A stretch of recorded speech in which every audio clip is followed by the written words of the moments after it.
Sound the alarms, drop the bombs, and throw the credit card binder out the window. Because I am done trying to maximize every single dollar out of my credit card setup, at least for the foreseeable future. And allow me to give you an intro to why with just using 2 credit cards. Here's an example of the mentality, thought process, and things you gotta remember if you just use the Chase Freedom Flex and Discover It cashback credit cards as your setup here. First of all, both cards earn 5% cashback, but in categories that change every 3 months. So you'll have to remember which ones are earning in which categories at different times throughout the year. Then to earn that 5%, you must remember to activate every 3 months. And if you don't, you only earn 1%. Next, these 5% categories are announced gradually throughout the year, therefore you cannot choose them. That's because the overall rewards calendars are set by the banks themselves, and again, only introduced once every 3 months or so. So you can't build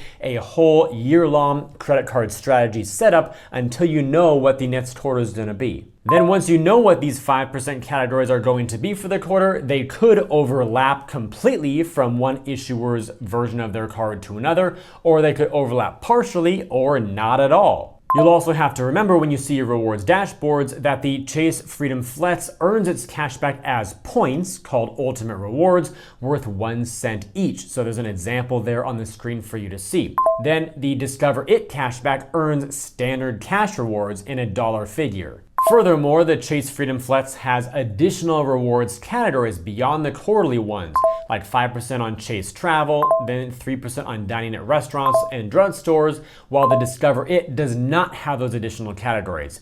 And then on top of that, the Freedom Flex has foreign transaction fees, so you probably don't want to use that abroad outside of the US, while the Discover It does not have foreign transaction fees. And then lastly here, you'll have to manage 2 separate logins or accounts to pay your bills and see your balances and all that. And then also, of course, you have 2 separate due dates to manage with your bills unless you manually change them with the issuer. Those are just some of the things you gotta remember with only 2 cards in your setup here. Imagine if you had 3, 5, or 7 cards in your setup, it becomes exponentially more complex, especially with cards that have a lot more benefits. So now let's discuss the big reasons why I'm done maximizing every single dollar I possibly can out of a given credit card strategy. And hopefully this will enlighten you a lot in terms of how much effort you're willing to put into this game compared to actually having some peace of mind. Because frankly, I'm burned out. My first reason to quit extreme maximizing is because deciding which card to use is exhausting. Allow me to bring this to life for you with a real-world example with spending on dining. Lately, when I've gone out to eat and approached a restaurant, here are all the questions going on in my mind before I open that door. Phase 1. Do any of my 5% cards have dining as one of their rewards categories this quarter? Again, for example, my Freedom Flex and Discover It cashback as being my primary 2. Phase 2. Do I have any dining credits to use? The Amex Platinum card gives me $15 per month on Uber Eats. The Amex Gold card gives me $10 a month also with Uber Eats and $10 a month for dining with their select partner list, and it also earns 4 points per dollar at restaurants worldwide. The American Express Business Gold card has a $20 per month flexible business credit that includes Grubhub, and then the Marriott Bonvoy Brilliant credit card has a $25 per month dining credit. Not only do I have to remember to bring these cards with me, but also recall which ones I've used the credits on and which ones still have unused credits. And of course, we have tier 3 where I ask myself, have I completed the 5 required transactions on my Built MasterCard to earn points this billing cycle? And this card also earns triple points on dining or 6 points per dollar on dining whenever it's rent day. The moment when I delayed my entrance into a restaurant so I had more time to think about which card to use for my meal was the moment I knew something desperately had to change. Now, if you've been feeling the way I have with a high degree of maximization overwhelm and too many different cards to keep track of, one of the ways that I've been able to maintain some sanity in my life is with today's sponsor called MAXREWARDS. MAXREWARDS is an app that allows you to keep track of multiple credit cards, rewards, benefits, and more all in one place. This includes seeing your balances both in dollars and rewards across all of your cards together and individual cards. You can then switch over to the summary view and see how much you've been spending by week, month, and year. And this goes not just for the dollars you've spent, but also for the rewards that you've earned as well, which is a great feature at the gold level. Then whether you're transacting close to home or on a trip, MAXREWARDS can also recommend the best card to use to earn the most amount of rewards, either by location near you or by spend category. Also at the gold level, MAXREWARDS can activate all of your card linked offers like Amex offers, Chase offers, and more, and it does so automatically. That way you can earn even more cash back or rewards without even having to think about it on top of your regular rewards. By the way, if you ever wondered how much value you got on a card from the rewards and benefits compared to the annual fee, MAXREWARDS can show you that too. So if you'd like to try MAXREWARDS, either the totally free version or the elevated gold level with even more features, check out the link down below in the description where you can get a 1-week free gold trial plus a 1-month discount as well, either by using the link directly or by downloading the app and using the code MARKR. Now back to the rest of the video.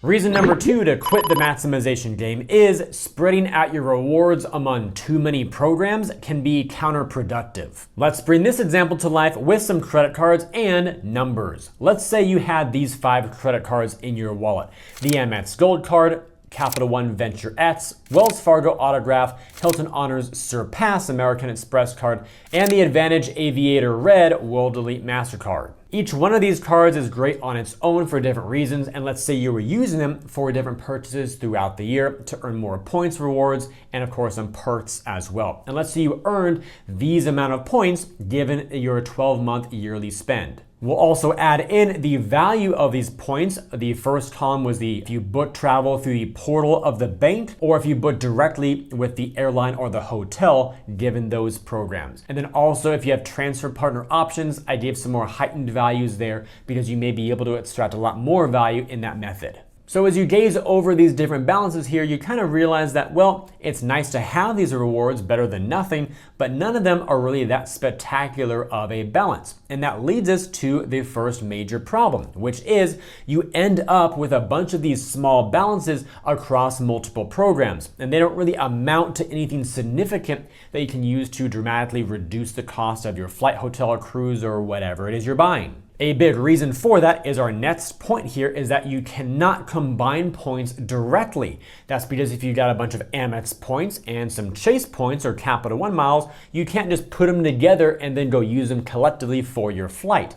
You might be able to book 2 one-ways in different itineraries, one with your Amex points and one with your Capital One miles or something like that. But then that just adds more and more complexity the more you have to divide up all your bookings and itineraries that you build. To add a third layer of complexity to this, you also have to deal with rule complexity because different programs have different rules. So you may have point values that vary widely from one program to another. Also blackout dates, specifically with the airline and hotel programs, because you may not always be able to redeem your points or miles when you want to. And then of course, expiration policies that you want to be aware of in case you haven't touched, for example, your IHG account in a while. Well, those points have a clock where if you don't have account activity, they do expire. Adding up all of those points, by the way, is a little over 106,000 points. Imagine if you had those 100K or so points in a single program, or at most maybe divided among 2 programs, 50 and 50, 60, 40, something like that, to where you could cover a full flight, full multi-day hotel stay or something else, maybe a bunch of cashback if you prefer that. So it's much more streamlined, and I'd say much more useful too, because the ability to put a lot towards something to reduce the cost of it. I personally would much rather have $1,000 off of a flight, for example, rather than $200 here and $150 there and $300 some other time. And for my ultra savvy maximizers out there, yes, there is an indirect approach around all this, and that is if you have different points and different programs that have transfer partners with a common transfer partner, you can pool them to that common transfer partner account. So if Amex and Chase both have Aeroplan, for example, you can merge all your points into Aeroplan. But unless you're playing that specific game, then having scattered points is really quite frustrating. By the way, if you want to learn more about any of the cards mentioned in this or in other videos, check out my site, markscreditcards.com/offers, to see a bunch of them organized by category. That way it's easy for you to find the ones that interest you the most. Reason number 3 to quit the over-maximization game is that there is still tremendous value with a simple setup. If you have not watched this video right here, then I highly suggest you do so right after this one, because I compared a 1 card, 2, 3, and 4 card setup all against each other for my own spend for an entire year. And one of the many things that I discovered is that there is truly great value with these simple setups. In fact, here are a couple of the findings that came right out of that video.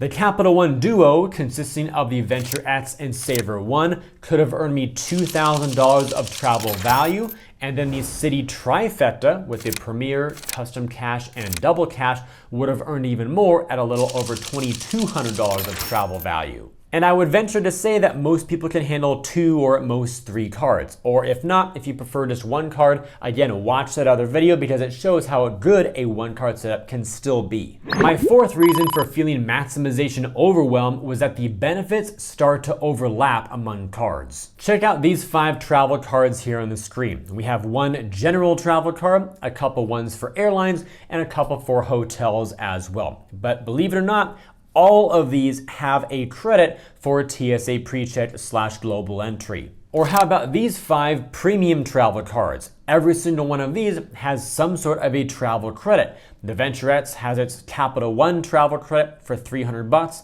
The Sapphire Reserve also at $300 in a more general sense in the portal or outside. The Amex Platinum with its $200 airline fee credit. The US Bank Altitude Reserve has a travel and dining credit up to $325 collectively there. And then the Bank of America Premium Rewards Elite also has $300 for airline incidental credits. And this doesn't have to be just with the benefits or credit side either. There's also a lot of overlap with rewards multipliers. So to illustrate that, here are 5 more cards to check out. Between the Marriott Bonvoy Boundless, Amex Gold Card, Hilton Honors Surpass, Capital One Saver One, and Amex Blue Cash Preferred, every single one of these earns something to do with a grocery category, whether it's 3 points per dollar, 4 points per dollar, or a percentage of cash back. And some of these may have an annual or I guess total spend cap as well. And here's the thing, you don't have to have all 5 of the examples I use in each of these different scenarios. All you need to have is just 2 or more with overlapping rewards credits, benefits, or rewards to then begin the train of wondering, all right, which card am I going to be using here to get my end goal? Reason number 5. Benefits start to go unused. The Amex Platinum $200 hotel credit, don't use it. The Fine Hotels and Resorts program, the Hotel Collection, and Platinum Travel Service, don't use any of those. International Airline program, nope. What about Marriott Bonvoy Gold and Hilton Honors Gold? Nope. How about that $50 statement credit for hotels via Chase Travel on the Chase Sapphire Preferred card? Other than one YouTube video I made showing people how to use it, I don't use this either. Or any of these other partner benefits that come with the card too. And the same goes for all these types of partner credits on the City Advantage Executive card too, which now comes with credits for Lyft, Avis and budget car rentals, plus Grubhub too. I no longer have this card right now. I got rid of it because, again, so much overlap, so much stuff that goes unused, and I just couldn't take it anymore. Remember, all this stuff isn't free either. It comes wrapped up in the form of increasing annual fees on these cards over time. Reason number 6 for maximization fatigue is that new sign-up bonuses virtually always beat their reward multipliers. Let's look at the City Custom Cash, for example. The offer right now is to earn $200 of cash back after spending $1,500 in the first 6 months. Assuming you just spend that, that is a 13.33% return. Can you tell me a single card that earns over 13% on your regular purchases? Didn't think so. And what about the 125,000 point offer on the Amex Platinum card after spending $8K in the first 6 months? Even giving these points a low value of just 1 cent each for flights via Amex's portal, that would still yield a 15.63% return. And for those of you who maximize to the peak with transfer partners, that 15% could easily be 20% plus. And we also have the Chase Sapphire Preferred with its standard offer of 60,000 points after spending $4,000 in the first 3 months, and then giving the 1.25 cent per point value for those. That means they're worth $750. If you just spend the 4K to earn them, then that's an 18.75% return. So other than feeling completely overwhelmed and burnt out with trying to make sure I earn every single maximum point possible in every waking hour of the day, I'm now going to be moving forward in a much more streamlined fashion of simplifying my credit card setup and how I use all these benefits on a day-to-day basis. The result of that will likely be a brand new video revealing my all new credit card strategy to make life a lot easier, but still very rewarding. So until I get that video actually made and planned out, in the meantime, you can watch this other one that I recommended earlier to really show you the massive differences between using multi-cards versus even a single card. The results may really surprise you. And in case you've already seen it, you can also click on this icon right here or go to markscreditcards.com/offers to view some great card offers, learn more about the ones we mentioned in this video, even other cards too. I look forward to seeing you all in the next one.